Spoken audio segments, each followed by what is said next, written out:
Hey, summery sidesters. Oh, that's so lame. I'm Krista. With me is Kurt. Kurt, how are you? It's been a long week. I'm hanging in there. We were talking about it before we actually started recording, but I talked on here that I'm having problems with one side of my mouth where I think those teeth are going to break. Mm-hmm. So I've been chewing everything on the other side. So Monday I finally had a dentist appointment, and I went there and they looked and they're like, no, everything looks okay.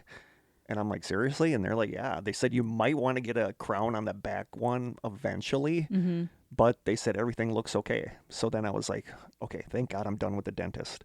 Dun, dun, dun. Go back to work.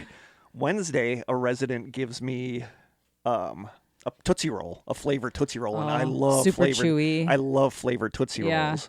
So I pop it in my mouth and I'm walking and all of a sudden I'm like, what's in this Tootsie Roll? And I take it out and look at it. And there's one of my crowns from one of my teeth on the other side. Oh my God. That I always chew on. Yeah, everything looks good. So then, but he was looking at that side. He was looking at the other side that I'm funny. having problems on. So then I go stop at the dentist that day and tell them. And then they're like freaking out. They're like, no, you need to get that looked at. I'm like, I can wait till next week because I don't want to leave work. And they're like, no, we need you in tomorrow. So then I ended up going back to the dentist the next day, and they cemented it back in place. And I said, is it going to stay? And he said, well, I'm optimistic, but not entirely confident. So then I had to work an hour longer that day because I had to leave to go to the dentist. So it was just, and 2 housekeepers quit. So I'm working, it's my weekend off, but I'm going in after the podcast for a couple hours and tomorrow, and I'm looking at 13 days in a row of working there. So I'm exhausted, and like we were talking about, I think I either was very close to dozing off when I drove home after the investigation, because after the investigation I rode with you, and then you and I came back here, and then I drove back to Manitowoc, and then I either fell asleep for a second or was very close to falling asleep, Scary. which has never happened before, and I'm conking out, like I told you, reading a book. Yeah, how many steps do you get in a day? On an average day, at least 20,000. Yeah, that's a lot. Yeah. I mean, that's great, but that's why you're so tired. Yeah, I'm exhausted. How are you eating? Right now, I'm trying to eat mushy stuff because I'm worried. They just put Corey was kind of giving me crap last night because I'm trying to eat soft stuff, and he was like, what did you have for supper? And it was an entire box of stovetop stuffing and one of those packets of instant mashed potatoes. Oh my gosh. And So it was like Thanksgiving at your Corey's house. like, I think you got enough carb. You got enough carbs and starches and for today. sodium. Yeah, oh my and gosh. sodium. But the vegetable Kurt. yeah.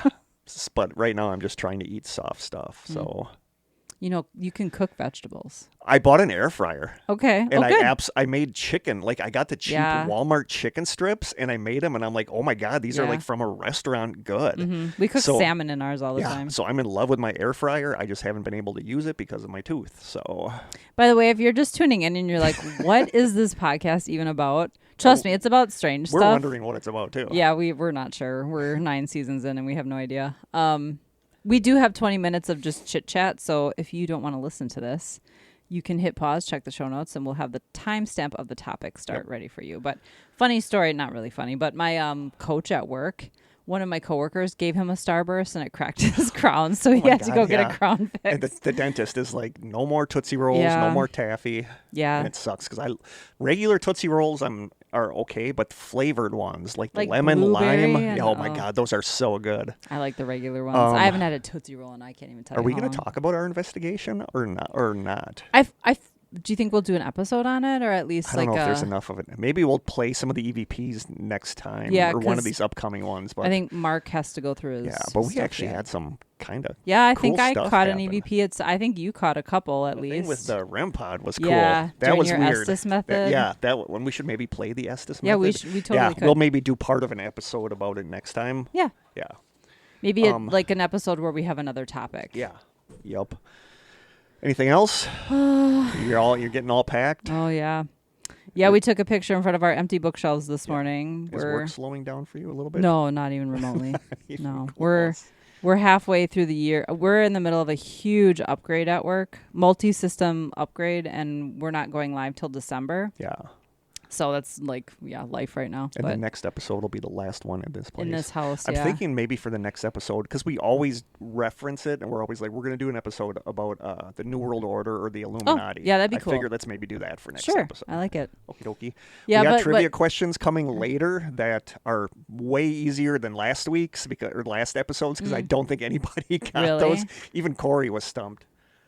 Corey said one of the same thing you did, which maybe next week I'll give us a better second clue, but I'm going to give a little bit of a clue today. Okay. For last week's. But yeah, I was going to say it's going to look very different down here, though, probably next time we record, because we're going to hopefully be mostly packed up, because we're moving in 3 weeks. Yeah.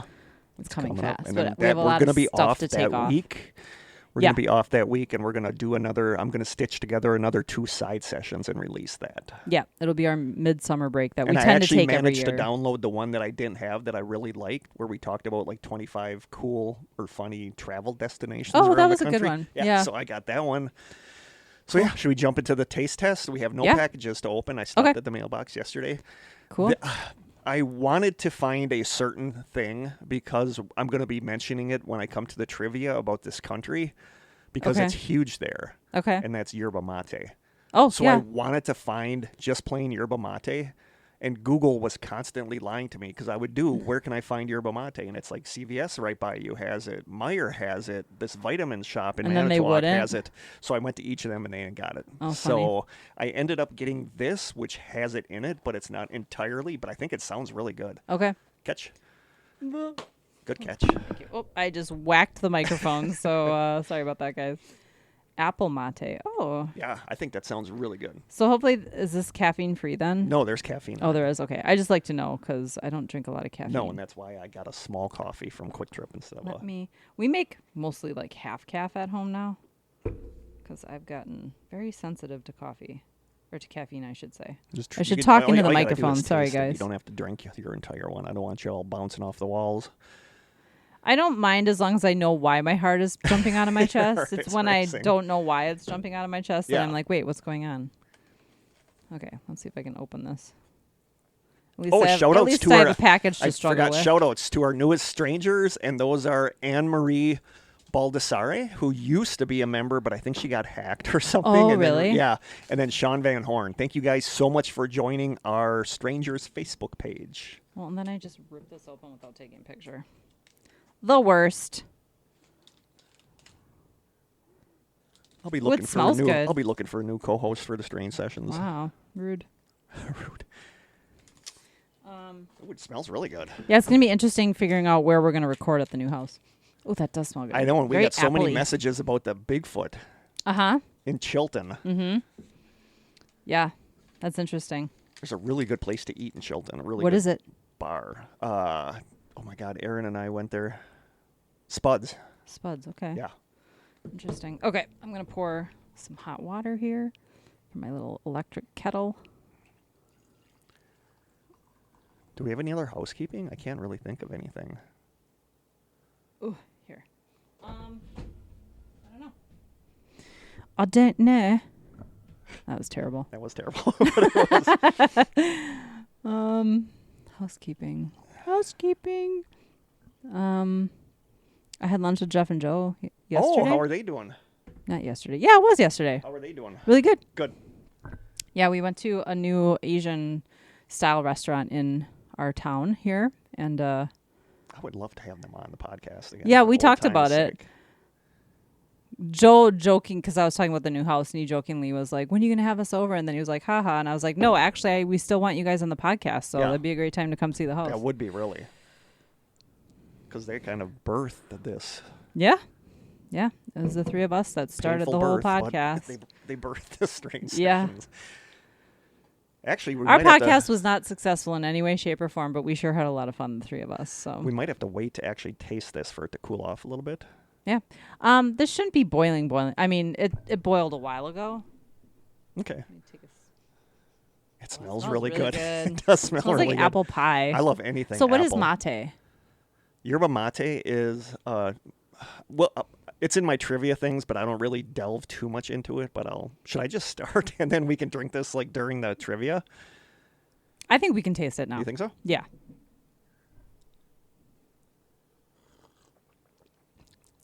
Oh, that is it's really good. good. Yeah. It's more It's mild very than I thought mild. it would be. Most teas are, though. I mean, typically you do want a tea to steep for like 3 to 5 minutes, That is depending on what good. it is. That but is really good. yeah, it's delicious. I don't know what yerba mate tastes like, so I don't know if I can Yeah, taste I just it. taste the apple, but it's At delicious. some point this season, I'll have to get just plain old yerba mate. I It's guarantee really we good. can find it on Amazon or something like that. Oh, that is really good. There is a place in. Have you been to Port Washington? Yeah. There's a store called, shoot, I totally forgot. It's the Tea and Spice Exchange. I That's bet what you it's they called. got it. And it's Yeah. all loose teas. Yeah. I should look there next time we head that way. We don't get there down there too often, but It's gonna be even farther from you now. mm-hmm. Do we got anything else? What time are we looking at? We're good. We're ahead of schedule. We're ahead of schedule. Complain about the weather. The weather's not that bad. It's been getting too warm. My apartment is so hot. Oh, is and it? The other night I couldn't sleep because I was just hot. Our but I new don't want to turn my air conditioner on yet because it's pricey expensive. to run it. Yeah. Our new house doesn't have central air. Ooh, are you gonna get it? No, because it's a boiler. So Oh. this house has Yeah. a furnace with Yeah. ductwork. That Yeah. house does not have any ductwork. Does it have a toilet, like indoor toilet? Or is it Yes. like an outhouse? We have, it's LP. It's interesting. We're moving to a place where we have our own Yes. septic. We have our own Oof, well. Yeah. And it's LP for the Wow. heat. So you're gonna have well We're water? basically off the grid. Yeah, you are. You're gonna I mean, we have electric, but I'm like, hey, if we get solar, we're basically off the grid. Yeah. I grew up with well water though, so that's cool with me. And we just had it tested. It's all good. I just don't drink water at your place anymore. But we'll have to probably either get they're called split units where they're, I don't know if you've ever seen in Europe. It's very common in European countries. They're like up on the wall, and I think they do heat and air, but they do drain outside. There's usually like a what's that thing called outside that like, wow, Jim would be so disappointed in me for not knowing this. I thought he was going to be in this episode. Yeah. He was down here hanging out with us. Because And he then doesn't went know back what to upstairs. do. And He's then he like went back bored. upstairs. Anyway, but they're expensive, and so we might just get a couple window units to get by in the beginning. But yeah, I'm used to having central air, and this is going to be an adjustment. Yeah, it is. But this is also, we're moving to a very wooded lot, and I think the house will have a lot of shade. Yeah. So I'm hoping at least the downstairs will stay cool. It'll be the upstairs. Wooded lot's good for a psycho to Great. be like a... We're going to get trail cams, actually. Are you? Yeah. Not for psychos, mostly for wildlife, but When I'm out also at, like, just for the occasional when I'm out at psycho. the nature center and I have to pee and I'm peeing outside, I always wonder if there's You like make a, sure that there's a trail cam nearby. right on the trail cam. There you go. 3D. Okay, anyway, should we just jump into this episode? Yeah. So this Strange it was country. yes, but it was a while ago we actually got this from Yeah. Alejandro.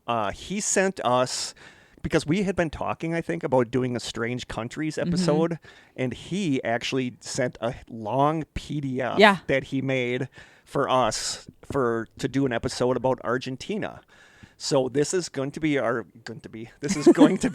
first Strange Countries episode talking about Argentina. And he is just the sweetest. He's we love you, Yeah. Alejandro.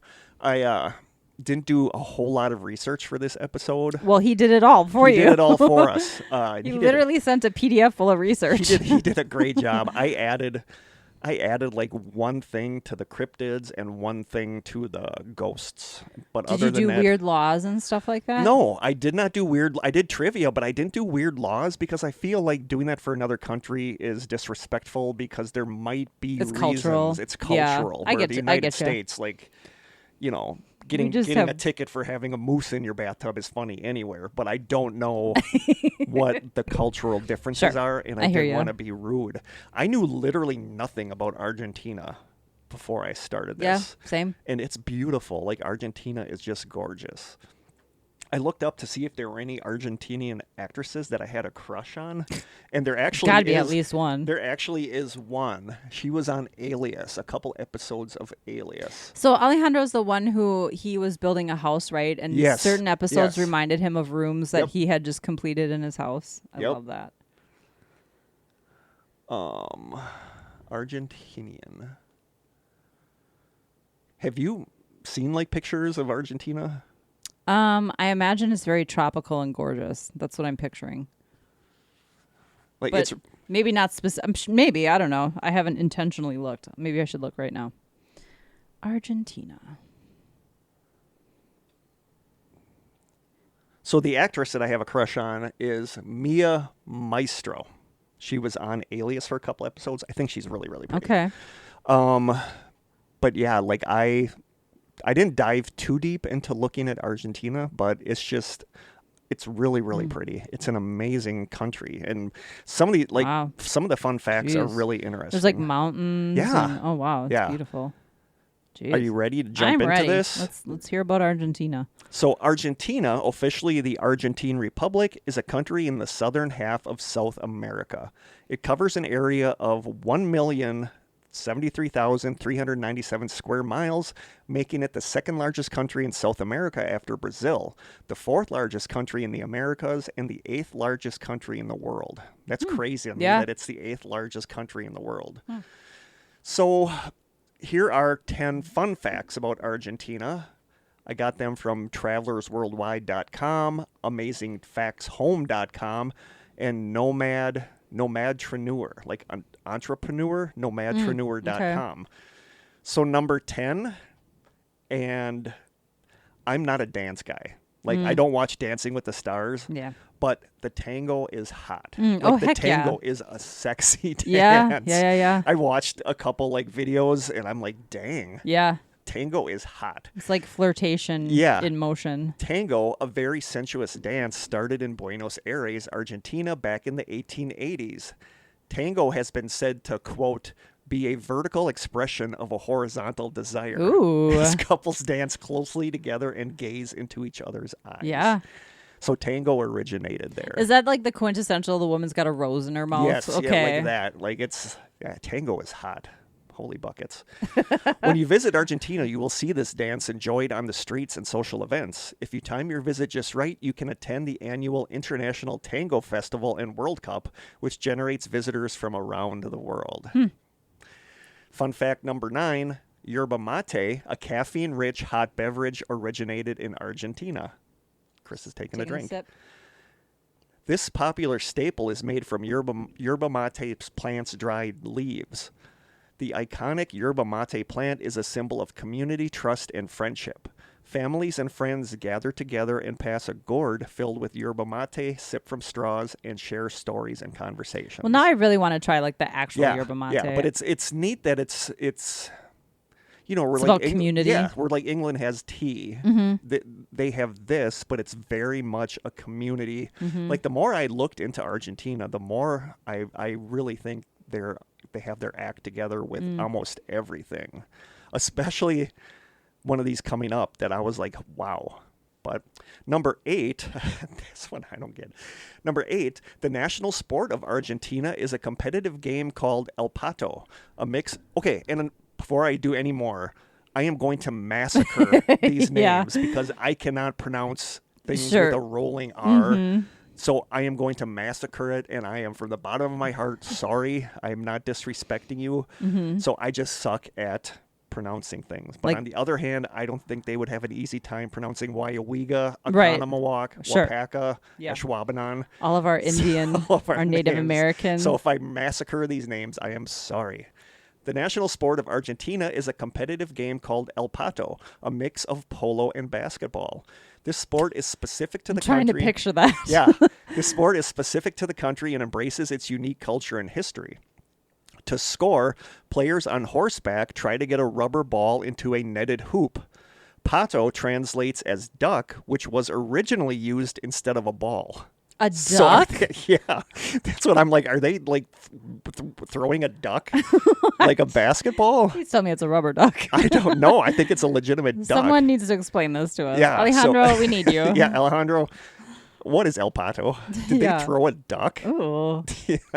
I don't get it. Number 7 is the one that I'm like, dang, like I love this. Fun fact number 7, Argentina prides itself on an adult literacy rate of over 98%, one of the highest in the world. Yeah. This is a testament to the country's strong emphasis on education and the value placed on literacy. the city of Buenos Aires boasts more bookstores per person than any other city in the world, making it a hub for literature and reading I enthusiasts. love that. Now I want to go. I do too, because I love bookstores. Like, I Yes. dream about Me too. bookstores. And yeah, like looking at that, I was looking up bookstores in Buenos Aires, and it just looks so amazing. Man. But I love that their literacy rate is 98%. That's actually really amazing. And number 6, I also love this. Argentina was the first Latin American country to legalize same-sex marriage. Oh, They're I a didn't know very that. forward-thinking country. Like, I love them. Fun fact number 5, Buenos Aires boasts of... this is going to be a long episode. Avenida 9 de Julio, the world's widest avenue with a whopping 14 lanes. Oh, dang. I would be such I'd an cry. anxious mess if there were 14 lanes. Are they on the right side of the road at least? I don't know. Oh. I can barely do 3 lanes. I can't imagine 14 lanes. And then I thought I read they moved it up to 16 lanes. Ooh. I mean, I'd take a bus. I just can't do that. I mean, I can handle Chicago. What is Chicago? It's like 8 maybe.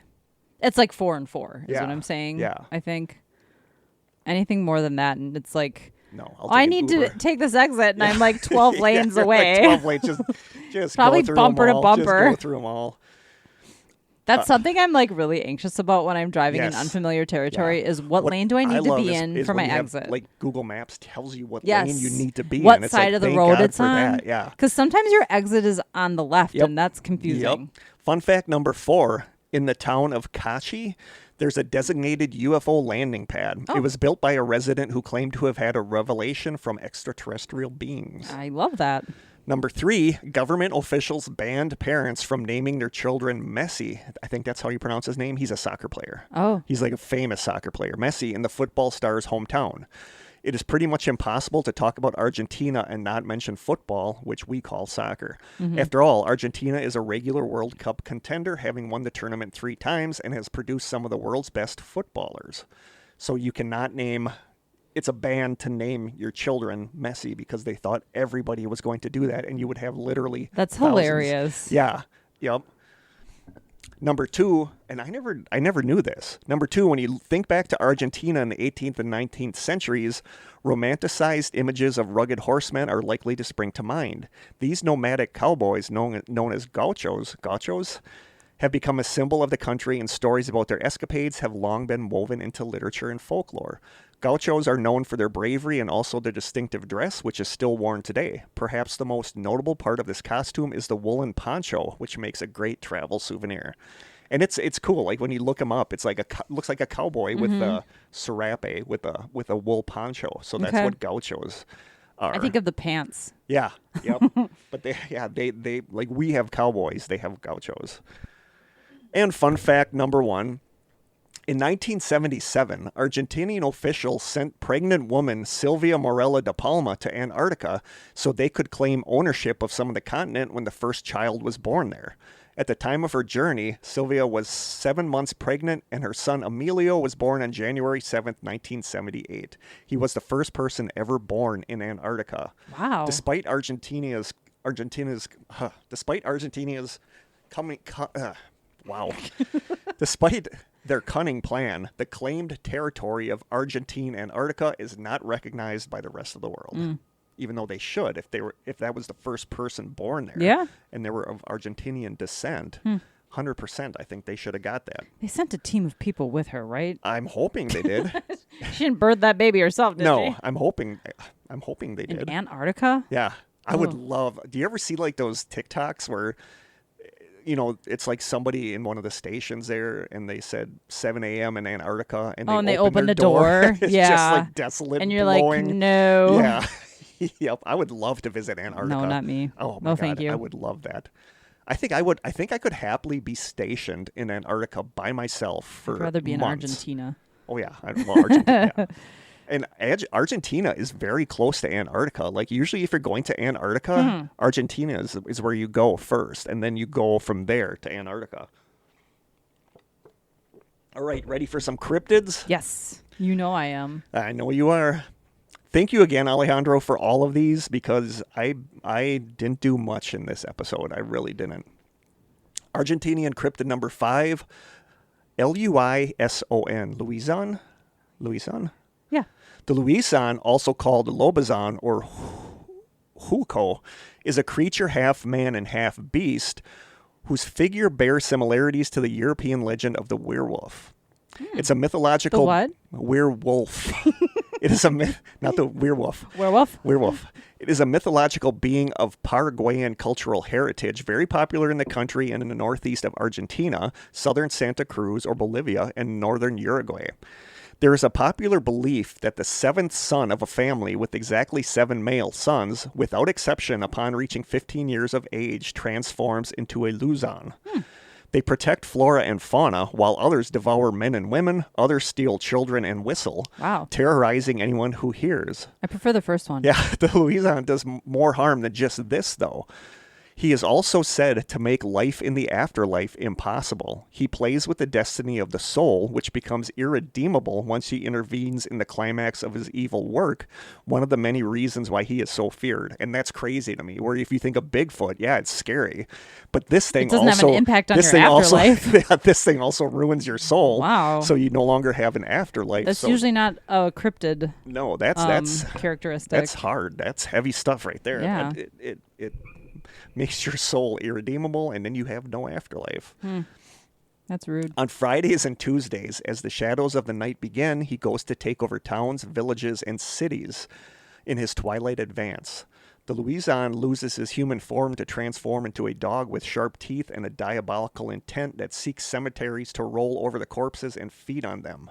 At midnight, with flashing eyes, he goes out in search of human beings to turn them into other Louisons, which he achieves by kissing them on the forehead or passing under the legs of the men he surprises on his evil nocturnal stroll. Okay. So he can either kiss you on the forehead or run between your legs and transform Like Lucy did this morning. Like Lucy did. Oh, God, she got me right in the grapes. She sure did. And it was weird because she ran under Came me up and then, behind lifted you. Her, Yeah. lifted her head up.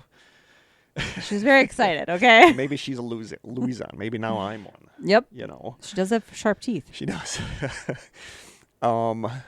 Yeah. Kissing them on the forehead or passing under the legs of the men he surprises on his evil nocturnal stroll. Sometimes packs of dogs chase him and bark without approaching out of fear that they feel for him. A nauseating and unbearable odor accompanies him. His appearance chills the blood and drives men who let themselves be surprised mad. His walk ends at dawn, returning to his human form where he is seen dirty, tired, evasive, with a pained look and disheveled hair. People don't know whether to pity him or fear him. People don't know whether to pity them or fear them in the doubt that they are a Louison or not. After concluding the cycle on Wednesday and Saturday mornings, the Louison returns to his human form, but with disheveled hair, with a sad and pained look. With terrible digestion problems caused by all the garbage he ate, tired from not having slept, and with open eyes with bags under them that only make him look sad. So he's got tummy troubles? Yeah, well, yeah. I mean, he's eating corpses. Wow. I'm guessing that would give you some diarrhea. That's a lot of information. Yeah. Yeah. Terrible digestion problems caused by all the garbage he ate, tired from not having slept, and with open eyes with bags under them that only make him look sad. After 2 or 3 days, he recovers and appears like a normal person again, only to become a Louison again after a little while. So there you go. Sounds like a miserable existence. Yeah, it's a werewolf, basically. A werewolf. That is number 5, the Louison or the Lobozan. I suck at pronouncing. Number 5, the Cap d'Oie. And this is one that I looked up. This comes from historicmysteries.com, from an article called, quote, Cap d'Oie, the two-headed giant mummy of Patagonia. The story of the Cap d'Oie tends to turn up most often in British records from the 20th century. The translation of the name appears to mean 2 heads in Malay, which would fit. There are earlier records of this creature that existed between the 17th and 19th centuries. It is from these records that the stories of a 2-headed Patagonian giant roaming the wilds of Argentina and South America exist. The height attributed to the Cap d'Oie is around 12 feet tall, which would make it by far the largest humanoid creature to have existed to date. That's pretty tall. That's pretty tall. The legend of the creature originates in 1673. A giant standing over 12 feet and with 2 heads was said to be captured by Spanish sailors and brought back to their ship. The Spanish lashed it to the mast, but before they could transport the creature home, it broke free, and in the ensuing battle was fatally wounded, leading to its death. the Spanish had pierced its heart after it had killed 4 Spanish soldiers. As with all stories of this nature, the Cap d'Oie disappeared for almost 2 centuries. The next mentions of the creature were of its mummified corpse. The mummification process was claimed to have happened naturally. It is because of this unnatural talent for preservation that the creature began to feature in sideshows and circuses around the world. In 1900, the Cap d'Oie became one of the main features of the Edwardian horror circuit as it's made its way around England before settling in Weston's Birnbeck Pier in 1914. The Cap d'Oie spent the next 45 years on display in the area of North Somerset in England. It was eventually purchased by Lord Thomas Howard in 1959, who then sold it forward. The Cap d'Oie seems to have passed from cellar to cellar until it ended up where it is now in Baltimore, America. This is where the Cap d'Oie remains within Bob's Sideshow at the Antique Man Limited. So if you're in Baltimore, check out Bob's Sideshow, get us some pictures of the Cap d'Oie. It is owned by Robert Gerber and his wife. Many people have come to investigate the strange remains, with many historians and specialists believing it to be a hoax, although this is not without controversy. So is the Cap d'Oie real? As with many creatures of this ilk, there are many supporters and detractors. While some claim it is merely taxidermy made to create a supernatural buzz and an oddity, some people believe that it is indeed real. People who have been to see the body claim that there is no obvious evidence of taxidermy. It is also claimed that university students from Johns Hopkins University did an MRI scan of the body and found it to be real. Depending on the source that is read, some claim there are no signs of joints or structures on the body, and in the 1930s, 2 doctors using radiology inspected it, finding no evidence that it was fake. However, one main issue with the idea of the Cap d'Oie being real is that it has a muddy and conflicting origin story. The fact that it was used as a sideshow attraction for several decades also damages the credibility of it. The expectation is that if the Cap d'Oie was real, researchers would be fighting to get a hold of it and display it in a museum. There would be serious efforts to research its DNA and investigate its origin. However, as this has yet to be done, there's no concrete evidence to say whether it's real or fake, but we reckon it's fake. So that is number 5, the Cap d'Oie. I think it's fake too. Yeah. I don't know if I heard anybody, taxidermy and I was like, oh. I don't know if anybody actually really did an MRI on it, because I'm guessing It's like the hodag. Yeah, Didn't it's like they- it's like the hodag. My coworker is spending the week at a cabin up in Rhinelander, and we were talking about the hodag yesterday. I would love to go up there just to like. I would love to see all the Rhinelander stuff. too. Maybe we should do a day trip. That'd be sometime. awesome. We I think should. it's like 3 hours, but that's not terrible. If we leave early, we could We're check out. early We could get a birds. picture of us in that hodag, the thing that you can climb in, like the big hodag Yeah. statue. We should. There's stores up there that sell all kinds of hodag Yeah, merch. we should. Probably a good hodag themed restaurant. We should totally go. Oh, I'm sure they have a hodag burger. We should do that. Some kind of hodag omelet. Yep. Cryptid number 4, Nahulito. I'm just going to call it Na, 'Kay. because I'm not going to pronounce it. Nahulito. Nahulito is a lake monster purported to live in Nahuelhuapi Lake, Patagonia, Argentina. Like Nessie, the Loch Ness Monster, this Argentine creature is named after the lake it supposedly resides in and has been described as a giant serpent or a huge hump, as well as a plesiosaur. Is that how you pronounce that dinosaur? I think so. Plesiosaur. The Na has allegedly shown through photos. The Na has been allegedly shown in photos showing a hump or a serpentine body.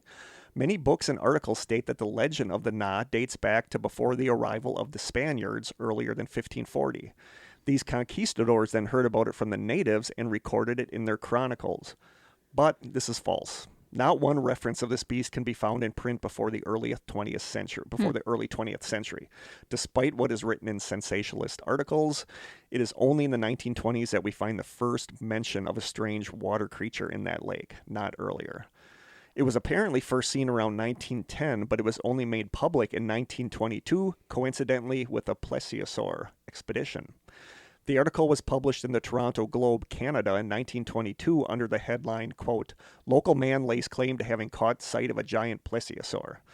The man named George Garrett said that as the manager of a company on the lake while he was sailing saw, quote, "an object which appeared to be 15 or 20 feet in diameter and perhaps 6 feet above the water. After a few minutes, the monster disappeared. On mentioning my experience to my neighbors, they said that the Indians often spoke of immense water animals that they had seen there from time to time." It is often incorrectly stated, quoting an article published in Newsweek magazine, that in 1960 the Argentine Navy pursued a large submerged object in the lake. This is absolutely false. The article talks about the Navy searching for a, quote, unidentified undersea object, which was surely a Cold War spy since it was so close to a naval base in the South Atlantic. It does not mention Nahuelito, but jokingly asks, quote, was it a whale or an amphibious flying saucer or a Loch Ness monster gone astray? No reports were then published until the late 1970s, when one in February 1976 came out with one man saying he saw on the calm lake, quote, about 1 mile from the shore, a whirlpool and an enormous animal with a dark back and long neck with a snake-like head that then submerged. 11 years later, he says he saw the body again. And I don't know who says this. If it's the guy that wrote the article, I don't know if this is Alejandro, I don't know who this is.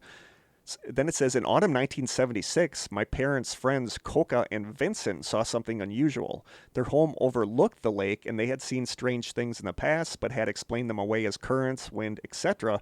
But this time she saw something odd. Just 1 kilometer closer to the neighbor's house, they also saw something at the same time. They all agreed that this bicho, or the critter, always turned up in February.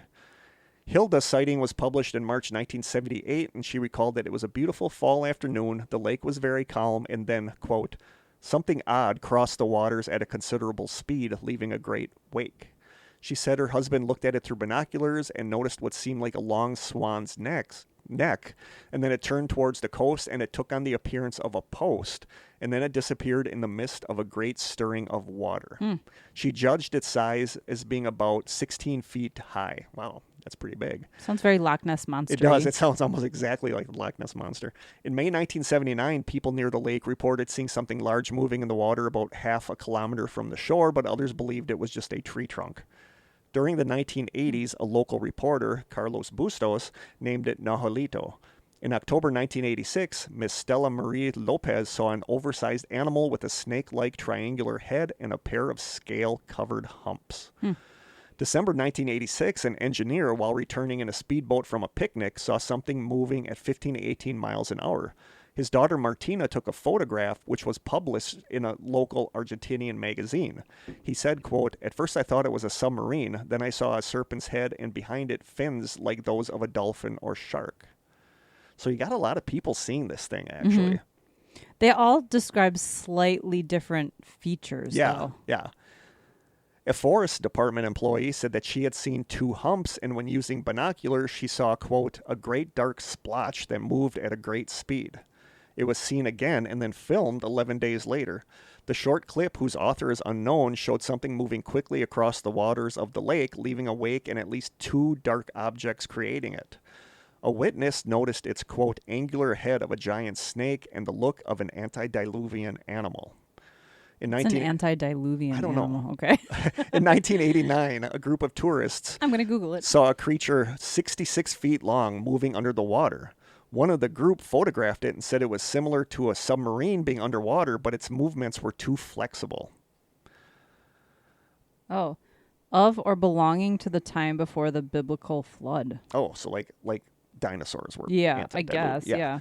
On the evening of January 1st, 1994, Jessica Campbell and Paula Jacoby, while on the beach at San Pedro Peninsula with a calm lake, saw the animal appear close to the shore. It was as big as a whale, and its back showed many humps and 2 small fins, and it was close enough that they even heard it breathing.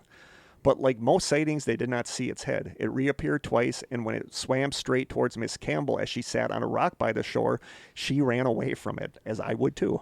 In September 1993, a video showing a strangely moving wake in the lake's arm was aired on a cable TV program, Buenos Muchachos. It can be seen on YouTube. I did not watch it, but it is on YouTube.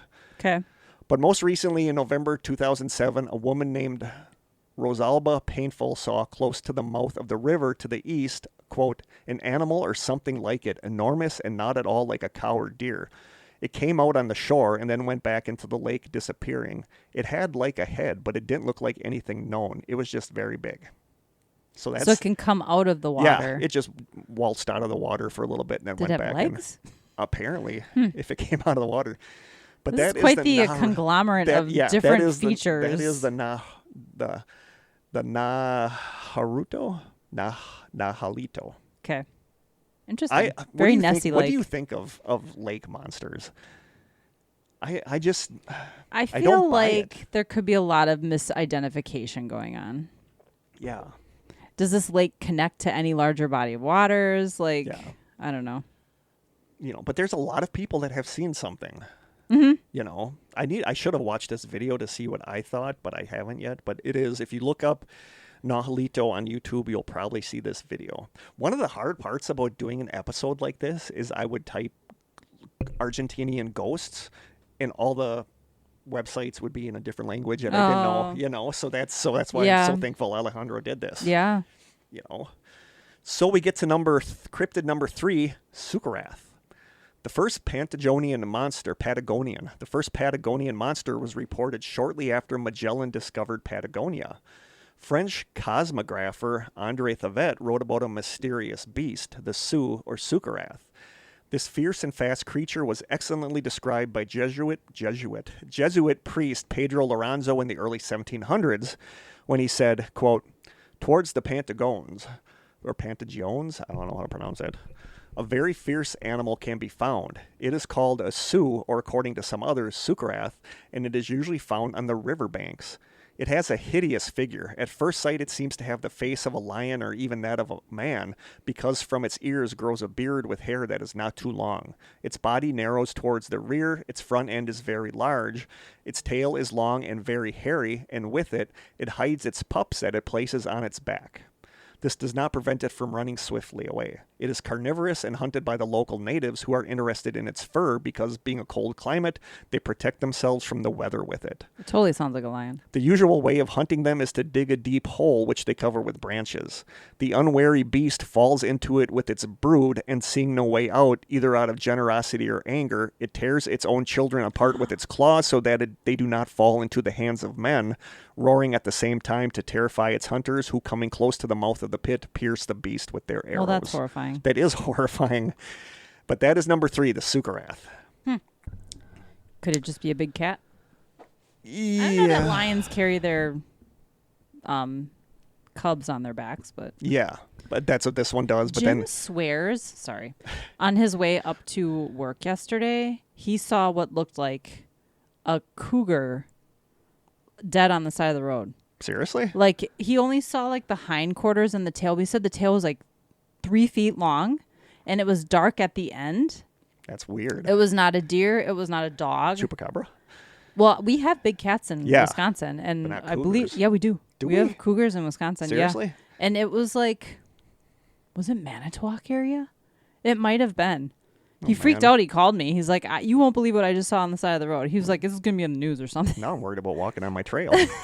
You might be. I don't want to die cougar attack. Ooh, no. Dang. Oh boy, number 2, this guy. I am going to do my best to couch this in terms to keep this PG. Yep, family friendly. Oh boy, here we go. This one is the Kurupi, Kurupi. The Kurupi is said to be short, ugly, and hairy. He makes his home in the wild forests of the region and was considered to be the lord of the forest and the protector of wild animals.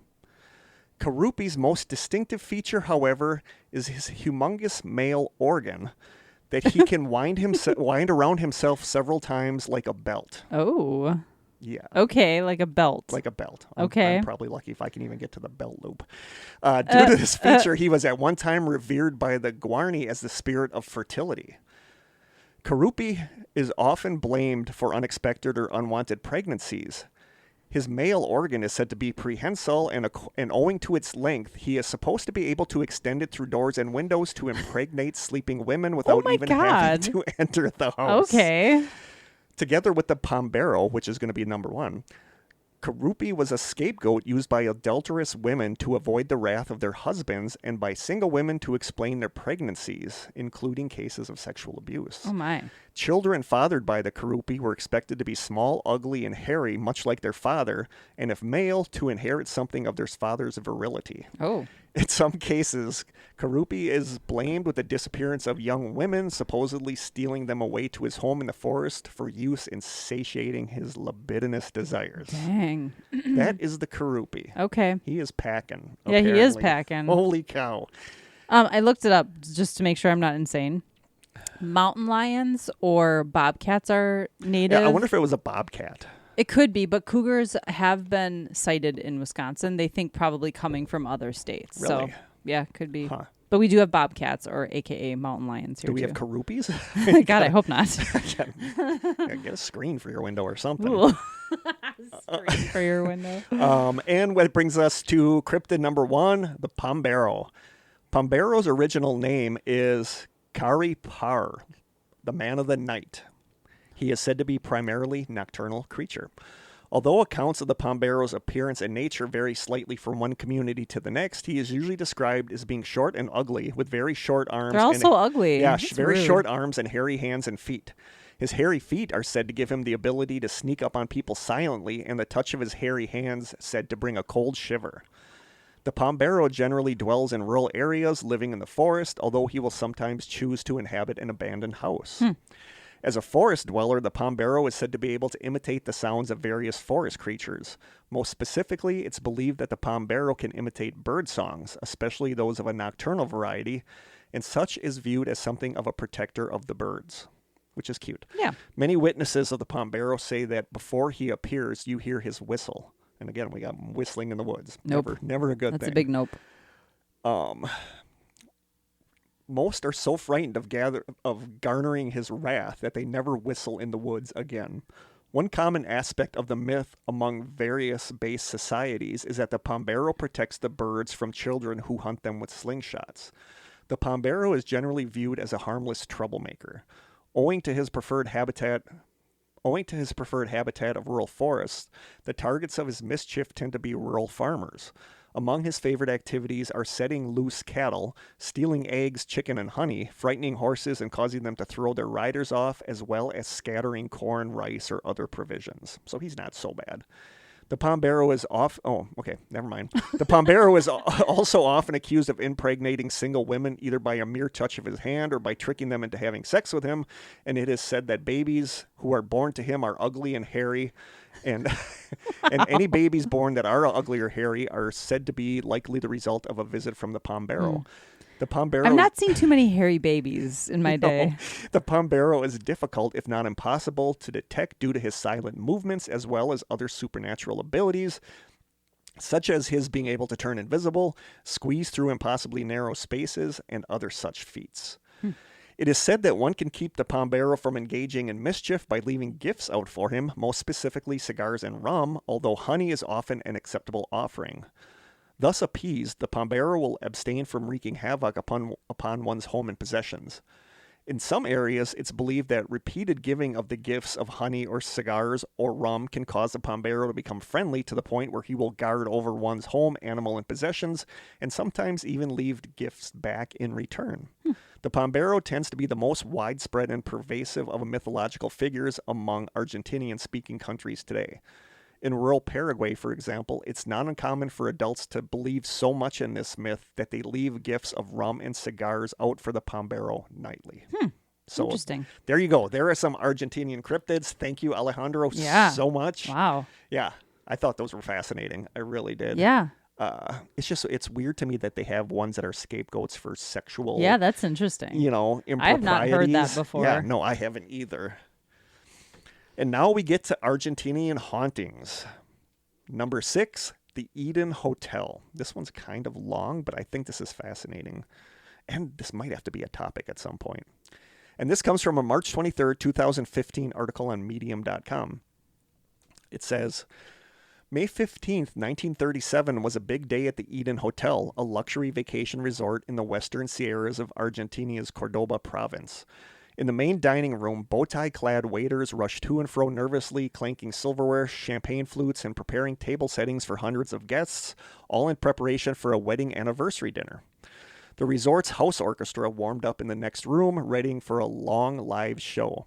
Everything had to be just so. This was not just any other reception. Tonight, honored guests arrived to celebrate the 25th silver anniversary of the Eden Hotel's owners, Walter and Ida Eichhorn. Wealthy Germans who now call Argentina home, the Eichhorns were excited all day as over-the-top flower arrangements and congratulatory telegrams from all corners of the globe flooded into the hotel. In the hotel in La Falda, the small town that grew up around this resort. It was the guest of honor, German ambassador to Argentina, Edmund von Thurman, who possessed the gift that most delighted the couple. After a decadent meal and free-flowing wine in front of all their friends, Walter and Ida would beam with pride as von Thurman hand-delivered the silver-framed portrait inscribed by the photo's subject himself, who had scrawled in German, quote, "Mr. and Mrs. Eichhorn, to my comrades in battle during difficult times for your silver anniversary. Warm wishes, Adolf Hitler." Oh, well. There you go. They're good, buddy. Yeah. Built during Argentina's golden age in 1898 by a different German immigrant, the Eden Hotel was purchased by the Eichhorn brothers in 1912. They appreciated the agreeable climate and beautiful scenery of the valley and the nearby mountains that surrounded the 100-room hotel. The Eichhorns invested heavily in improving the property and in the 1920s. The Eichhorns invested heavily in improving the property in the 1920s, where the elite of Argentina and the world would come to visit for days, weeks, or sometimes even months on end. Before that, the journey from Cordoba was arduous, but the Eichhorns paved the roads and bought a fleet of Model Ts to transfer guests in comfort, at least those not rich enough to arrive by plane to the resort's private landing strip. This sounds pretty magnificent. There were large terraces for relaxing on warm days and indoor greenhouse gardens for taking sun during the winter. Game rooms and swimming pools occupied women and children, while men could spend the day hunting foxes. I hate that idea. Yeah, I do too. It's awful. That's just horrible. Aboard the trained horses from the nearby stables. It sounded like an ideal setting to escape the noise, heat, and chaos of the city, but was the Eden Hotel the idyllic paradise that it claimed to be? In the same dining room where the Eichhorns celebrated their anniversary with a personalized gift from arguably the world's most powerful and evil man, you discover that after the from this same vantage point some 80 years earlier, you would have been able to see two things that are no longer there. The large German eagle emblem that was the centerpiece of the hotel's facade, and a radio antenna big and tall enough to send and receive transmissions from the other side of the world. This antenna carried Hitler's live speeches to the Nazi sympathizers in Cordoba and sent messages back from the secret meetings of the Eichhorns and their collaborators. After Argentina, I keep calling it Tinia. I know you do. I know. After Argentina abandoned its pro-Axis stance and declared war on Germany in 1945, only 3 weeks before the official armistice, local authorities seized the Eden Hotel as enemy property. Anti-fascist Argentines, some from the same group that Che Guevara? Che? I love how you look at me for confirmation. I can't see what Ernesto you're looking at. Che Guevara, his father, he's like a famous rebellion figure, Okay. But I don't know how to pronounce it. Guevara. Father participated with, raided the properties, and tore down the giant German eagle, seeing it as a symbol of Nazism. Legend has it that the eagle was later restored, but destroyed again when struck by lightning during a thunderstorm. It's like God telling you, yep. get the garbage out of here. Exactly. The anti-fascist locals had reason to be concerned. It is estimated that Walter and Ida helped contribute more than 30,000 Deutschmarks, roughly equivalent to $1 million today, to Hitler and the Nazi Party, collecting the money in Argentina from local sympathizers and German expatriates and funneling it to the Nazi Ministry of Propaganda in the name of Joseph Goebbels. Goebbels? I suck. During frequent visits to Germany in the 1920s, Walter Eichhorn became a supporter of Hitler early in his political career, helping the Führer finance an aircraft and Mercedes-Benz to help his campaign. For this early loyalty, Walter was later rewarded with gifts and private audiences with Hitler and his highest generals, including the infamous and flamboyant Hermann Goering. By the way, you said Argentina that way so many times that I started to question if I've been saying it wrong this whole time. No, I was like, is there an I in there? I don't know. I'm tired. These sinister connections alone are enough to add to the uneasy feeling one gets while visiting the halls of Eden, but the story does not end there. And this is something that I kind of want to do an episode about.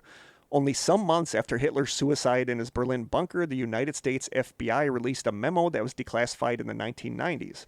Penned by J. Edgar Hoover, the documents connects the Eichhorns to the founding of the Nazi Party's rise and their close friendship, but most ominously, it suggests that if Hitler did survive, he would likely have found refuge in a place far flung from Europe and his enemies. In all the world, the memo singled out one place, the Eden Hotel in Argentina. And there's a lot of belief that Hitler didn't die and that he went to Argentina. That would be an interesting episode. That would be. But there was a whole History Channel show based on that. He's very into the occult, too. Yeah. I want to do an episode about Nazis because there's a lot, like the Nazi bell, there's a lot of Nazi stuff. And right now is a good time to hit up the Nazi stuff with the climate of the world, of the country as it is. And there was a History Channel show that was all about whether or not Hitler survived and went to Argentina. So I feel like Josh Gates did an episode on this too. So we'll do that at some point. For the truly brave, there is a nighttime ghost tour 2 or 3 times a month and according to varying schedule. A group of at least 50 people are guided through the darkness, trying to hear the whispers of ghosts over the chatter of nervous Argentinians. So there you go. There's the Hotel Eden. That's supposedly one of the most haunted places there. What's the activity, though? The apparition on the balcony, the young girl that died of tuberculosis. Okay. Some other stuff I read about it said that people hear laughter coming from like a party is going on. Okay. So there's a lot of supposed activity there. Okay. And it's just, it has such an infamous history with Hitler, with its like closeness with Hitler. Haunted location number 5, Baja Negro. I'm hoping I'm saying that right. Literally every time you look at me like, I know. am I right? And I'm like, Yeah. That sounds good. Cinco Saltos is a noted haunted city located in the Rio Negro province in Argentina. The name Cinco Saltos plainly means 5 waterfalls, and this is in reference to the 5 steps that start from the surrounding canal and dam. Within Cinco Saltos, there is an area known as Bajo Negro that is notorious for many of its people engaging in necromancy or black magic, as it is more popularly known. It is said that this place gets little or no sunlight throughout the year, so due to this legend, it's said that many witches would gather there and perform many occult rituals. There have been sightings of large groups of people standing together engaging in strange behavior, as well as being dressed in long black cloaks. However, there aren't any photographs to prove that these sightings are true, and it has become somewhat of an urban legend. That's what it sounds like to me. Native people and battalions of the Argentine army reportedly fought in a bloody battle there. But the funny thing is that there were no victors or losers, or perhaps they were defeated but not victors, as is believed, though no one survived that confrontation. By the tremendous bloodshed on the Black Bass, the lands would have been cursed. Another version indicates that there was no battle. When everything was about to begin, an indigenous chieftain uttered a few words, and immediately a flash illuminated the sky, making everyone that was there ready to fight disappear. That is why it is believed that not only the Black Bass, but all of 5 Jumps is under a curse by the shedding of indigenous blood and that of its enemies on that site in Patagonia. Lake Pellegrini is an artificial water mirror located near the town. I don't know what that means. Yeah, what does that mean? This is a tourist site of Cinco Saltos, but something dark is also linked to it, or at least on the way to the lake. The story tells that on the way to the lake, there is a curve between Cinco Saltos and the lake where accidents are frequent. Driver's negligence? Maybe. But there are many people who claim that at the time of the accident, they saw something or someone standing in the middle of the road. It is said that it seems to be a woman looking for those who dare to circulate at night down the road. The versions also indicate that this woman sometimes goes along the side of the road with a baby in her arms, and that she tries to cross the road when she feels the presence of a vehicle. There are, however, other ghostly stories that do have some truth in them, as they have been very well documented across various platforms. The first is that of a baby that drowned in the intersecting lake that runs through the city. Cries of a baby are often heard by passerby and visitors, but it has never been found as to where these cries are coming from. Locals say that the baby has not found salvation and seeks comfort in the mortal world. Another well-documented incident is where a group of workers were restoring the cemetery in Cinco Saltos and reportedly found the body of a young girl around 12 years old. It had been proven that she was buried nearly 70 years ago, and her body was found chained and mummified, but completely intact and barely decomposed. The locals are adamant that she was part of some occult ritual performed by the so-called witches, because after the body was found, ghost sightings started to multiply from then on. People have reported seeing hooded figures, strange lights, and hearing screams and chanting from the swamps. Bajo Negro is definitely not a place for the faint of heart. A lot of it just sounds like urban legends, though. Anytime there's witchcraft or, Yeah. like... People in long black cloaks doing Yeah. sinister things. Yep. Haunted area number 4, the Buenos Aires subway. The ghosts of Buenos Aires don't just hang out in its elegant cemeteries and famous landmarks. Latin America's oldest subway line is quite spooky in parts as well. According to the city's folklore, it's also its most haunted. Even though the elegant century-old cars were sadly replaced in 2013, the spooky tunnels still lend themselves to ghost stories. I'm sure they look cool, but I think I'd rather be in the modern cars. Yeah. Construction of the tramway, which originally connected Plaza de Mayo and Plaza Mizare, were a huge undertaking considering the technology of the time. The 24-hour-a-day push to finish on deadline took the lives of 2 Italian workers, Salvador Vaca and Antonio Salas, when a newly constructed subway wall collapsed on them while they were working the night shift. Since then, they have both gained fame as the ghost workers of Line A. They do have a legitimate gripe that may keep them from resting in peace. Initially, a cover-up led to reports that they fell, but it later came out that negligence caused their deaths. Workers say that while cleaning the trains, even after subway operating hours, they hear footsteps and sometimes see a reflection of weathered faces in the windows, but when they turn around, no one is there. Multiple people have reported strange occurrences in the station, and those who wait for the train here may feel a foreboding sensation. Soon after the station was completed in 1913, a worker alerted his superiors that there was a blood-covered dead body in the bathroom. When security went to investigate, they found nothing. Management decided the worker was hallucinating due to exhaustion and sent him home. The next day, another worker, unaware of the previous day's events, reported also seeing a bloody body in the bathroom. Again, another worker went to investigate but found nothing. So use the bathroom there with caution. Ghost hunters should keep their eyes peeled out the window when traveling on Line A between Alberti and Pasco stations. According to Buenos Aires urban lore, translucent figures can be seen in the darkness of the tunnels when the train's lights flicker off. Up until the 1950s, lines function in both directions between the 2 stops, even though there are only 200 meters between them. Alberti Station was damaged by a fire started by the Socialist Party. Wait, hang on, shut off my alarm. Talk for a bit. I got to take my little medication here. I love it when you say that. Have you ever been like on a subway? No, I have not. I've been on like the L in Chicago. Yeah. That's an above ground train though. I've never been in an underground. I was on, what do they call it? The lift in London. Okay. But I don't think I've ever been like on a subway where you're in tunnels underground. Nope, me either. And that freaks me a little out. Bit. Yep. The thought of that freaks me out. Yeah. I think those places are scary even when there's not ghost stories involved. You hear too many stories about people pushing people on the tracks and doing like weird and people living stuff. living in the tunnels. Yeah. Alberti Station was damaged by a fire started by a Peronist group at the Socialist Party headquarters on the same block in retaliation for the bombing in the plaza. From that day on, Pasco Station only functions for southbound trains and Alberti only for northbound trains, meaning that these so-called half stations both have phantom lines. In the most threatening display of supernatural forces, subway workers say something turns off all of the security cameras at night. And then when turned back on, translucent figures are said being seen staring closely into the camera in a menacing way, attempting to scare away the subway workers, who the ghosts of the station clearly feel are intruders. Workers also report hearing footsteps and say that after the subway shuts down at night, they see silhouettes of people wearing old-fashioned clothing appear on the platform. Several workers have blamed the ghost for causing them to quit their maintenance jobs on the line.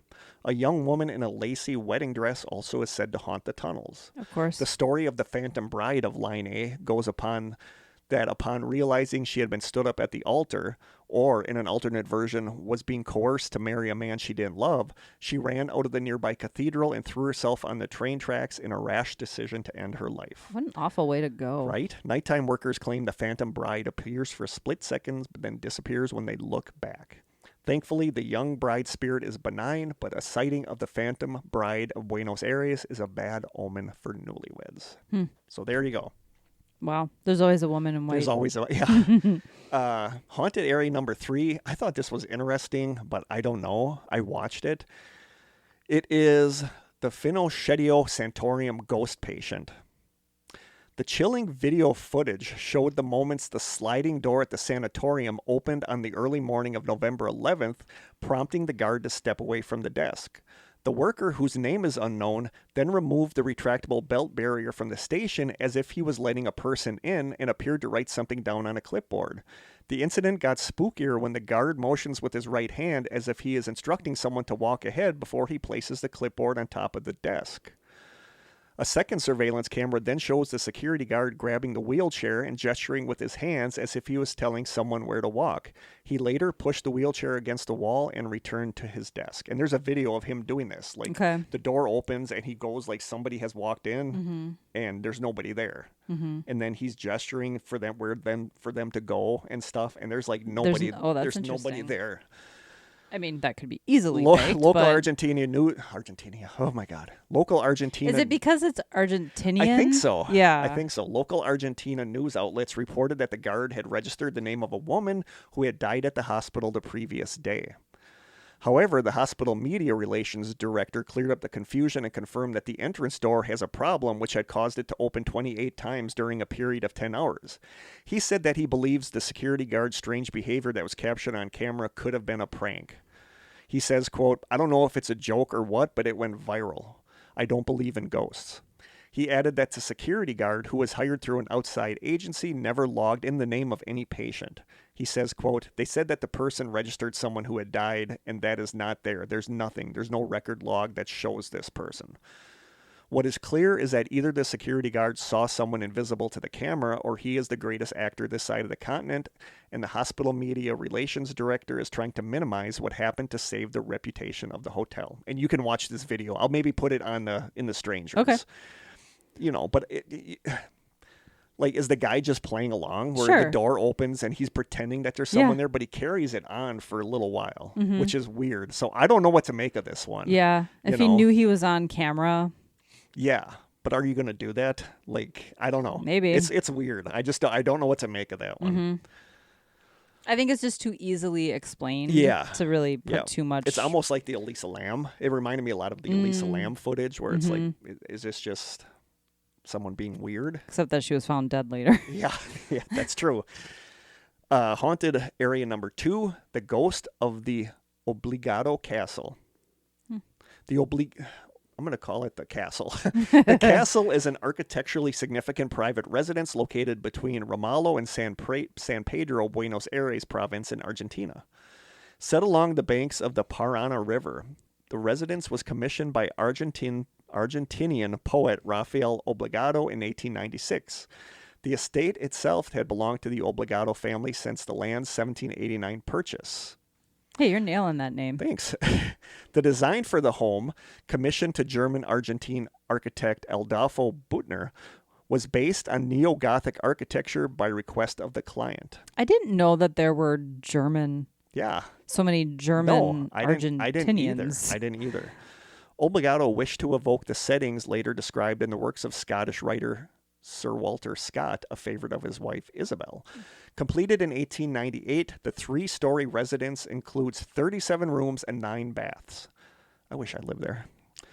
The floors are connected via, and I want this. Which part? The 9 bathrooms or the 37 rooms? This is on my bucket list. Okay. The floors are connected via 3 distinct staircases accessed from a grand reception hall, and the house possesses numerous secret passageways. Oh, that's cool. I want a place that's big enough that I can have secret passageways. Yeah. Even one secret room would make me happy. Yeah. Like a room behind a bookshelf. Like a panic room. Sure, or just a fun little room that you hide behind a bookshelf. Like, ever since reading like the Hardy Boys and Nancy Drew books when I was a kid, like I want a place that has secret passageways. That's on my bucket list. Known as the, I'm not even going to pronounce it. The property remains in the Obligado family, and he's just throwing the towel in, guys. The estate remains an agricultural holding to this day. But the family is not the only inhabitant of the place, as the ghost named Toto often wanders through the As the ghost named Toto often wanders through the corridors and galleries. The ghost makes objects disappear or closes doors only to mysteriously reopen them. The legend of the legend of the ghost dates back to 1930. Toto is said to be the ghost of a former servant who still roams the halls of the castle. According to local legend, Toto was deeply devoted to the Obligado family during his lifetime, and even after in his death, his spirit remained attached to the estate. Visitors and residents of the castle have reported encountering Toto's ghost, sometimes hearing his footsteps echoing through the halls or feeling a presence in empty rooms. Some versions claim that he was a former soldier who died in the Battle of Obligado. According to this version, Toto's spirit remains tied to the castle due to unfinished business, but most people believe he was just a servant that loved working there. So that is the ghost of Toto at Obligado Castle. And the number one haunting in Argentina, the Recoleta Cemetery.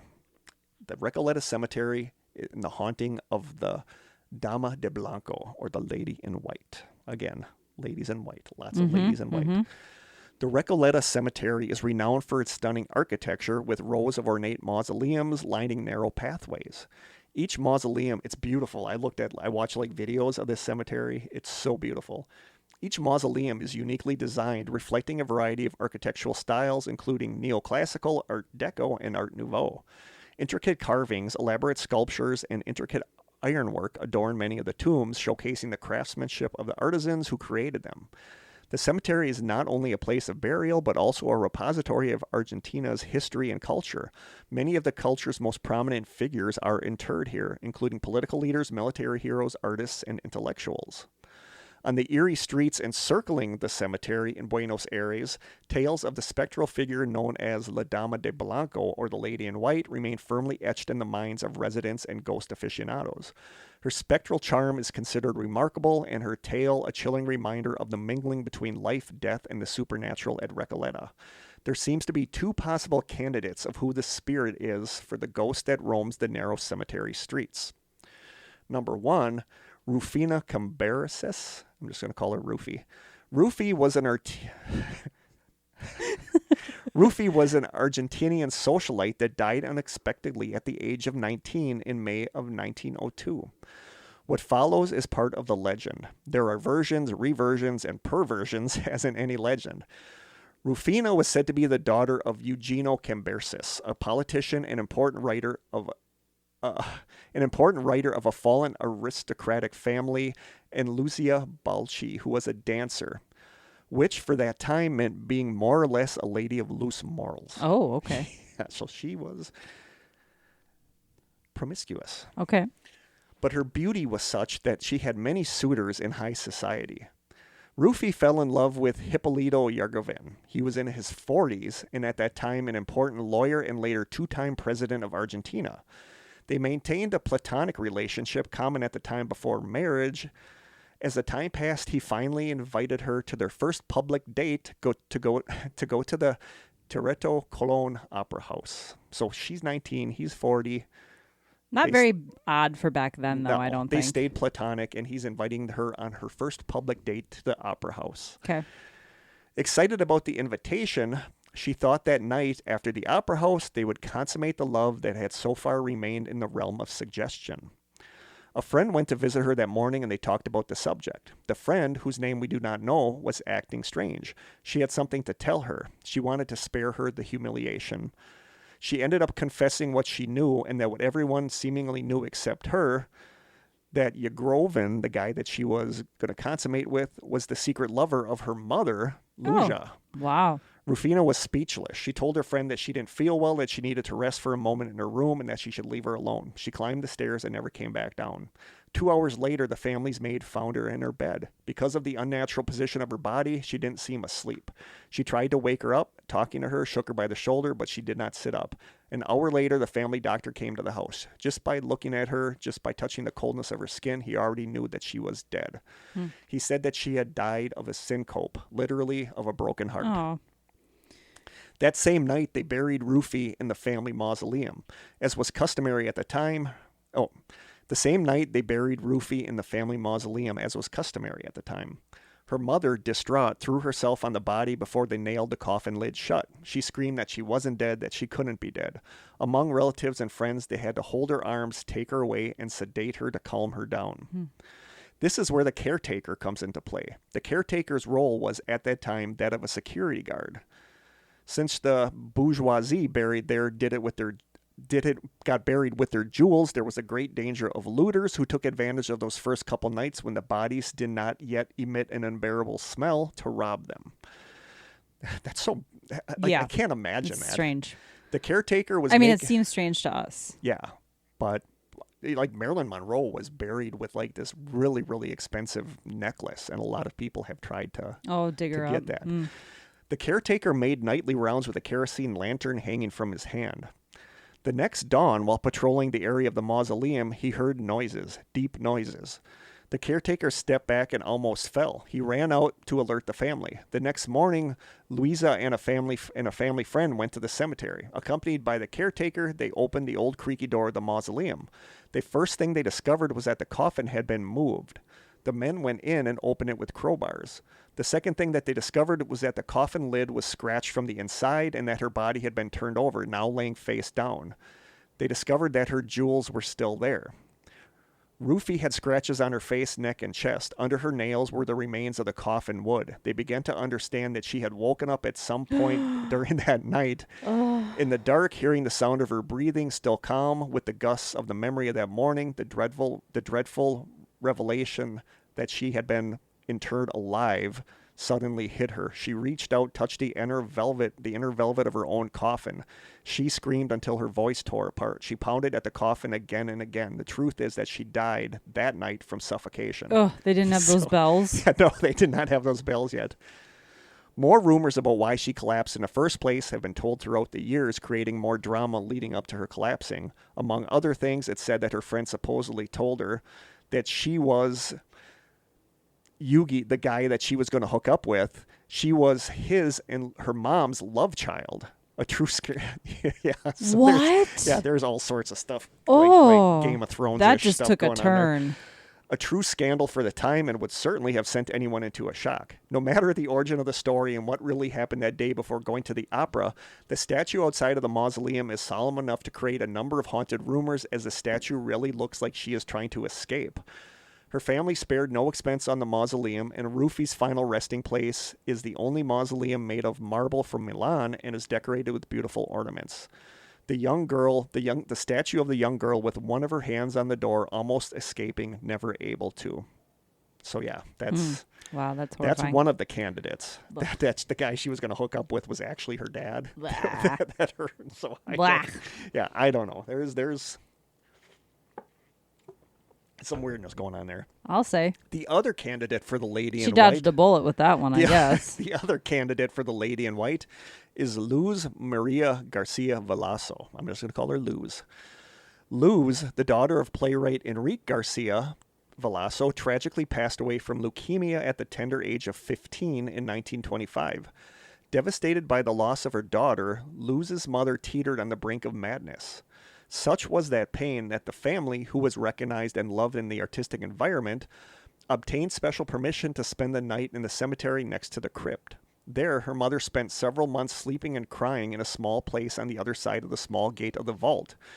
Everyone said back then that the mother did not allow her daughter to rest in peace and leave the earthly world.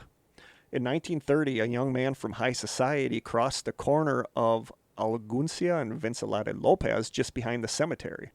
There, he said he saw a young woman sitting in a white dress, hugging her legs and sobbing. The situation surprised the young man, so he approached her, spoke to her, and handed her a handkerchief to wipe her tears away, inviting her to stand up. The girl, thin with long black hair, fascinated the young man with her beauty, enamoring him at first sight. Stammering due to the intense love he felt in his heart, he invited her to have a coffee to console her and get to know her better. He asked her name, and she replied, Luz. He told her, quote, "You are now the light that illuminates this dark night," while taking off his jacket and placing it over her shoulders. The trembling young woman returned the gesture with a beautiful smile. They walked arm in arm respectfully along the 100 meters of the dark left wall of the cemetery and headed to the local cafe. There they chatted and drank for several hours. The young aristocrat was happy. This woman was nothing like the other ones he frequented daily. Luz told him about her fondness for poetry and her poet friends who had dedicated several verses to her. A little before dusk, they ordered one more coffee to close the lively conversation. Suddenly, the girl began to look nervous and tremble, just as the young Casanova had found her. To calm her down, he took her arm and gave her a deep and romantic kiss that no one had ever given her in her life. This is so sweet. Mm-hmm. I have to go, said Luz, suddenly getting up from the table, spilling coffee on the right pocket of the elegant white jacket. I have to go. I have to return. Goodbye. And she hurriedly left through the door. The girl ran through the gardens and headed towards the gates of the cemetery. The enamored young man, who followed her footsteps just a few meters behind her, shouted at her not to leave and to give him an address so he could at least go look for her. Arriving at the large cemetery gate, he saw Luz disappearing into the main street, shrouded in the morning mist, and heading down a street that forked to the right. The excited and desperate young man began banging on the gates, looking for the place where his beloved had entered. Without finding any gate, he stayed there banging while the night turned into day. The cemetery caretaker, alerted by the banging, got up and approached. The young man said, "Let me in. A woman entered here." The caretaker said, "No way. The cemetery has no other entrances except this gate." The young man explained the whole story and his urgent need to find the woman. He said, "Do you have a daughter named Luz?" The caretaker exclaimed, "Luz, what madness is this?" and opened the gate for him. Once inside, the young aristocrat retraced the same path his beloved had taken less than an hour ago. Arriving at the street that forked to the right, he saw his jacket there, still stained with coffee, covering the statue of a young and slender woman resting on a bed of roses. He picked it up fearfully, as if his subconscious warned him of what he was going to find there. There she was. There was the woman that he had fallen for, the chiseled figure he had held in his arm minutes ago. Those lips carved in marble, surely as cold as those he had kissed moments ago. Confused and bewildered, he moved away from the statue and saw the inscription that stood out on the frieze. It said, "Luz Maria Garcelo Velasco." The young man felt himself faltering and his legs weakened for a moment. If it wasn't for the caretaker's steady hand, he would have fallen to the ground. So I like the story. it's cute Yeah. that the statue still had his jacket on it Yeah. and that it was the ghost, it was the girl. Mm-hmm. The story was shown twice in the cinema, once in 1942 in a movie with the title Ghost of Buenos Aires, and then again in 1950 as, quote, "A Woman Has Entered," directed by Carlos Hugo Christensen. Close to the entrance gate, the Art Nouveau effigy of Luz Maria Garcia Velasco draws a lot of attention. Beautiful and in a highly visible location, it only seems natural that an urban legend would develop around her death. We do not know which of these two the lady in white is, but it is believed she is one of these. So there you go. Nice. There is some haunted stuff about Argentina. What time are we looking at? We have, about 10 minutes. Okay. Thank you so much, Alejandro, Yeah, for all wow. of this. So It's fascinating. so cool when somebody from another country does their research Mm-hmm. because They probably have access to stuff we wouldn't. he sent another one about UFO sightings, so we'll maybe use that at Yeah. some point. So Alejandro, we love you. Yes. Thank you so much for doing this. We love Argentina. It looks so beautiful It there. does look beautiful. I feel bad because it does have such a tie-in with Hitler Yes, that Hitler I did escaped not know there. that. Yeah, and that's, like I said, there's a History Channel show about finding Hitler or whatever it was called that maybe at some point we'll do that. But that's Argentina. That's Strange Countries, Argentina. Love it. Or Argentinia, as I call it. So, again, thank you, Alejandro, so much. We'll do one of these again soon. Like, I like doing the Strange Country ones because there's, we didn't have any cryptids that had its wiener wrapped around it several times as a belt. But there you go. Should we do our 2 questions first and then the trivia questions? Okay. That sounds good. I should have sent you these earlier, and I apologize. I will do them both first so you Okay. have time to think. Sounds good. So one person wrote and said, oh my God. Wrong glasses. No, I write glasses. I just got to take them off. My eyesight's getting worse. Oh. One of our listeners says, "Hi, Kurt and Krista." I love this question. "Hi, Kurt and Krista. I know you are both straight, but who is one person you would switch teams for? Love the show and love you guys." Haley Williams. I knew you were going to say that. I 100% knew Don't you were even gonna have say to that. pause. I 100% knew you were going to say that. She's been my girl crush forever. Yeah. She's gorgeous. Yeah. And talented. she and really Yeah, is. I love her. Yeah, I'm cool with that.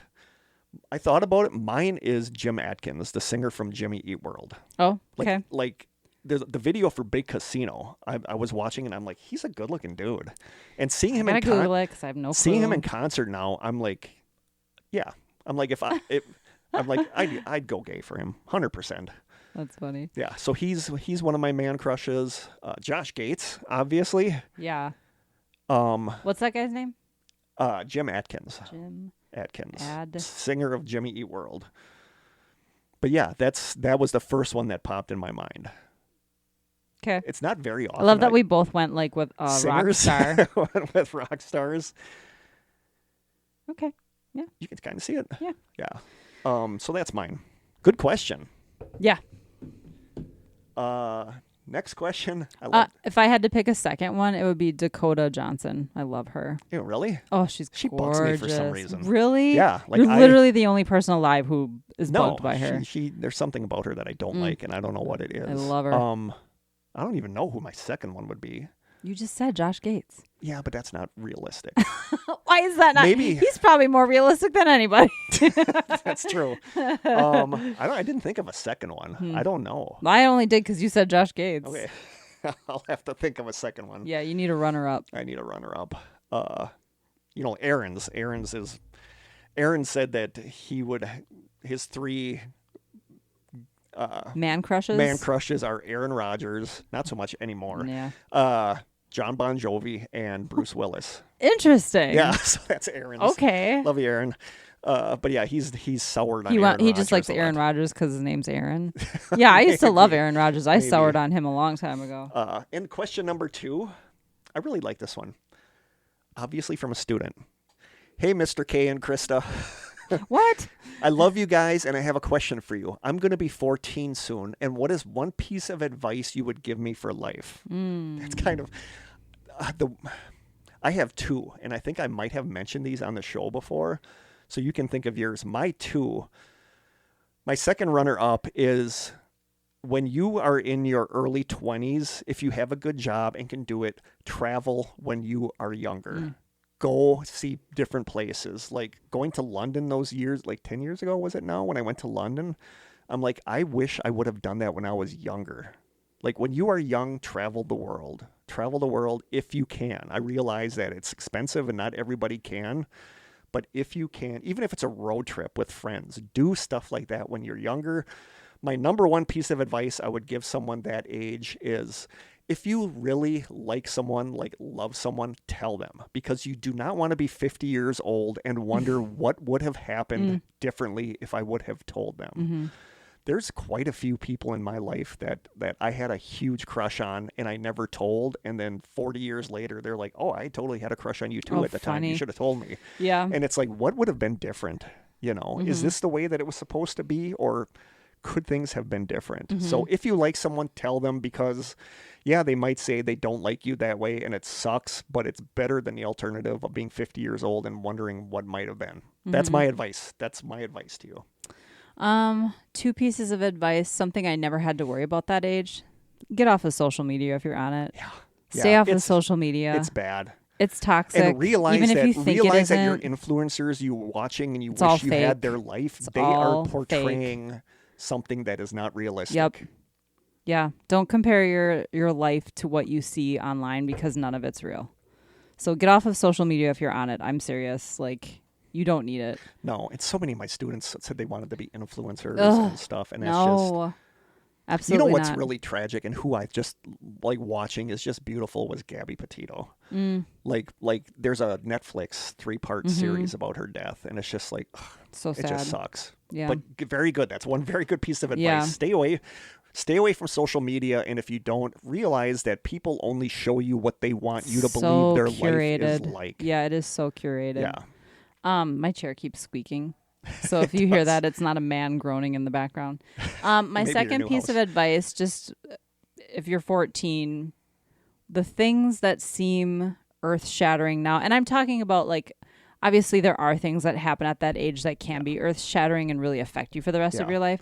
But a lot of the things that seem like the end of the world when you're 14, you aren't even going to remember them when you're 20. No. So just weather the waves, things will be okay. Yeah, things are definitely going to get better. Yeah. Unless you're having a great time. I mean, some 14-year-olds don't. Not that I even did, but some 14-year-olds have a smooth sailing or whatever, but I don't know, those people who might be mean to you aren't going to matter in a couple of years. No. You're not even going to remember them in a couple of years. And chances are No. they're not going to remember you No. either. There's I'm not going to say her name, but somebody that I occasionally work with right now that I've known since 4th grade. You know, her and I were talking, and it's like, she was telling me some stuff that was like, I told her, I said, I thought you had like a perfect life when we were, and she had a lot of abuse problems going on. And it's like, you never know what the other person is going through because everybody puts on a false face. For sure.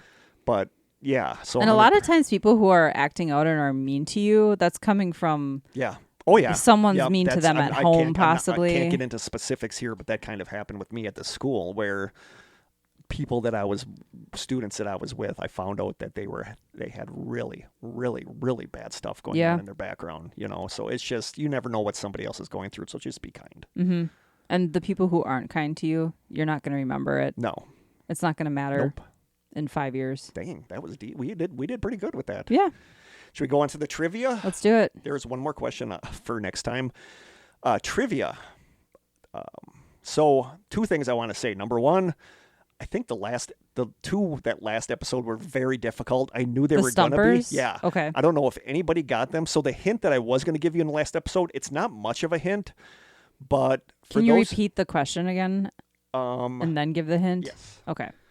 So those questions were going into my notes here. The questions were okay. These 2 questions. Originally intending to name them, should I give them a one to make this even easier? I'm going to, because this is the one that you and Corey both said. So anyway, these questions, I'm going to tell you the hints before I read the questions. Okay. My hint I was going to give you last week is that the answers to these 2 questions have a common theme, and getting one right might help you figure out the other one. Oh, okay. And the other one I'm going to give you is for this first one. You said it when I told you what the answer was last time, and Corey said it. Corey's trying to figure out the answer, and he said the same thing, is that you assume the way it's worded that it's a band. Yep. It is not a band. Okay. Okay, so here we go. Number 1. Originally intending to name themselves after a Minnesota national park, they always opened their shows by saying how far from nowhere they were, right after which they played the song We Are the Champions by Queen. For 5 strange points, what was their name and what were they? It is not a band. Okay? And you said they opened their show. Yeah. And I'm like, question number 2. How's that not a band? And Corey said the same thing. Corey goes, I'm assuming it's a band. And I said, no, it's not. Question number 2, and again, my other hint is that these answers kind of have a common theme, and figuring one of these out might help you with the other one. Question number 2, I'm not laughing about this short-lived television series. It had a recurring character who would race his pet rats through a maze to answer life's biggest questions, after which he would say his catchphrase. For 5 strange points, what was the name of the TV show, the name of the character, and his catchphrase? Again, the answers are... When you know the answers, you'll be like, okay, that makes sense. The answers are kind of related. So those are last week's stumpers. And those were difficult. So this week's are very easy. Even the strange stumper, if you're halfway decent at searching, you'll find it. Okay. But I also want to say that Stranger Stephanie messaged me out of the blue this week, and she got the answer right for the question about Ferris. Oh, and nice. She's like, I know I already sent you my answers, but she's like, all of a sudden I had a revelation, and I knew what you were looking for, and I got the answer. And I said, yeah, it's not written in stone when you send me the answers. Oh, yeah. If you find the answer multiple before chances. the episode where we tell you what the answers are, just don't spam me with possible guesses. So she got the Ferris question right, because she said all of a sudden, she's like, oh, and then she got it right.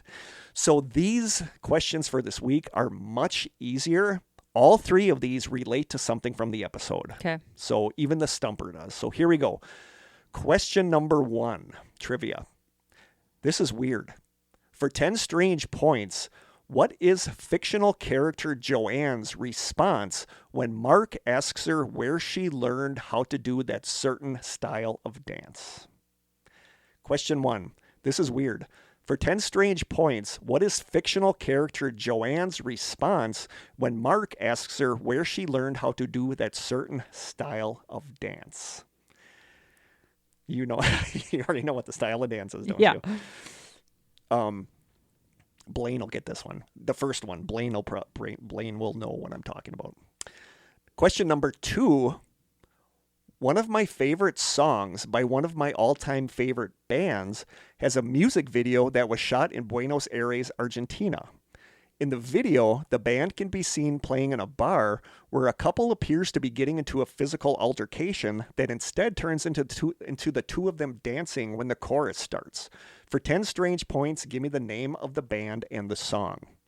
Again, question 2. One of my favorite songs by one of my all-time favorite bands has a music video that was shot in Buenos Aires, Argentina. In the video, the band can be seen playing in a bar where a couple appears to be getting into a physical altercation that instead turns into the two of them dancing when the chorus starts. For 10 strange points, give me the name of the band and the song. Okay? And Strange Stumper. Again, this one is pretty easy if your Google skills are good. Strange Stumper. Did I say how many points the last one was? Yep. Strange Stumper.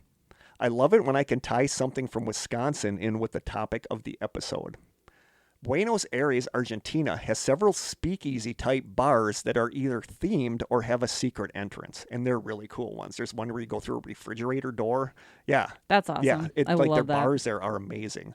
Buenos Aires has several speakeasy-type bars that are either themed or have a secret entrance. One of these bars is themed after Alcatraz, the American prison. When you go to this bar, they have a very strangely named drink menu that is made to look like a warden's report, complete with mugshots, and the drinks are named after prisoners. One of these prisoners is named Will Low, W-I-L-L space L-O-W, Will Low. For 5 strange points, give me the alias or aliases given for prisoner Will Low. Again, I love it when I can tie something from Wisconsin in with the topic of the episode. Buenos Aires has several speakeasy-type bars that are either themed or have a secret entrance. One of these bars is themed after Alcatraz. When you go to this bar, they have a strangely named drink menu that is made to look like a warden's report, complete with mugshots, and the drinks are named after prisoners. One of these prisoners is named Will Low. For 5 strange points, give me the alias or aliases given for prisoner Will Low. These 3 are pretty easy, so good luck. And do we have anything else? I don't think so. Okay, should I jump into the deets? The deets. You can email us at thestrangesessions@gmail.com. We are on Instagram, where Krista does a great job, and I love our Instagram listeners at The Strange Sessions. Congratulations to, did we already congratulate on her engagement? Oh, Logan. Yeah, did we already I congratulate don't her? know. If not, Congratulations. Congratulations, Logan. We love you. With the perfect handwriting. Oh my God, she's got perfect handwriting. We both love you, Logan. Congratulations on your engagement. She's always doing something fun and interesting. I know. I'm like, wow, she lives a very interesting life. And then I'm sitting on my couch eating Fritos. Scrolling, looking through her pictures. Exactly. She's a cute dog, You can too. send postcards and snail mail to The Strange Sessions, P.O. Box 434, Manitowoc, Wisconsin, 54221-0434. We haven't gotten anything in a while. You can send a message. You can send the trivia answers. You can just call and say hey to our lonely phone line at 920-443-9602. And you can send listener stories to thestrangesessionsstories@gmail.com, which I should check at some point in the near future because there's probably tons of stuff there. So I think that's it for this You've episode. gotten recently, though, haven't we gotten William Thornton Matthew letters? Thornton, You just yeah. Oh, Matthew, geez. You just haven't brought him here, I don't think. No. We need an They're intern. all sitting at home. Ooh, that coffee, that tea is good. I love Yeah, it's I good. love It's a little room temperature now, but Oh yeah, mine's chilly. Mine's cold tea. I felt like there was something else I wanted to bring up, but I just can't think of it. Anything you can think of? nope. So next episode, I might do New World Order / Illuminati. The final And then I episode think in the it's Strange Cellar. The final episode in the Strange Cellar. Although in the new house, it's probably going to be the Strange Cellar as well, because we're going to be in the basement. Is it going to be the basement? I think so.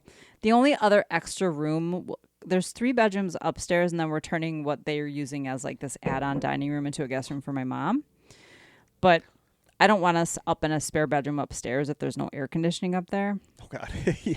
And it's like the size of our office here. It's really small. Really? But I think there's some good spaces in the basement. Yeah. we could just ask the people here if we can just keep the stuff. Can we here. rent the room? Can we rent the room to come and record really early on a Saturday morning? Yeah. I'm excited to see the new place. I really am. Me too. I've only seen it once. I've just been looking Are you at gonna have a pictures housewarming since party? then. Probably not. No. I mean, we'll have you guys over, but not like a party. Not like a soiree. Nah. With like an engraved thing from from Adolf No. Hitler? No. An Nothing. eagle propped on the top of Giant our eagle house? outside? No. No. We're good. I'm just excited to see it. Me too. 3 weeks. 3 weeks. And again, the wild. next episode will be new one, probably New World Order. And then there'll be...